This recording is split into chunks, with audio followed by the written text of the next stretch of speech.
রাজুদা, বারে বারে একই ছবি, দল এত ভালো খেলছে কিন্তু 3 পয়েন্টটা হাতছাড়া, জয় এখনো অধরা। খুব দুঃখজনক। আজকে যেরকম আজকে আমাদের টিম খেলেছিল, আজকে 3-1 জিতে আজকে বেরোবার কথা। ব্যাড লাক, আজকে আমরা জিততে পারিনি, কিন্তু প্রথম আমাদের আজকে পয়েন্ট আজকে পেয়েছি আমরা। আগামী দিনে আরও টিমের কম্বিনেশন তৈরি হবে, কোচ সেভাবে টিমটাকে তৈরি করবে। অনেকগুলি খেলা আছে, এখনই হতাশ হওয়ার দরকার নেই আমাদেরকে এবং দর্শকদেরকে। আগামী দিনে আরও অনেকগুলি খেলা আছে, নিশ্চয়ই ভালো ফল হবে, আমি এইটুকু আশাবাদী। অ্যালেক্সিস আর কাসিমভকে তুলে নেওয়াটা কি সেটা কোচের স্ট্র্যাটেজি, যেটা কোচ ভালো ভেবেছে সেটা তুলেছে, সেটা এক্ষুনি আমি মন্তব্য করবো না।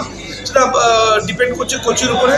অ্যালেক্সকে তোলা কিংবা বসিয়ে দেওয়া সেটা কোচের ডিসিশন আছে। কিন্তু হ্যাঁ, আমার মনে হলো যেখানে ও হাফে যেটা হোল্ড করে খেলছিল, সেই জায়গাটা যদি অ্যালেক্সকে যদি না তুলতে গেলে আমার মনে হয় আমরা আরও বেটার গোল পেতাম। মানে আমরা যেটা ড্র হয়েছে সেখানে আজকে 2-0 জিতে বেরোতাম।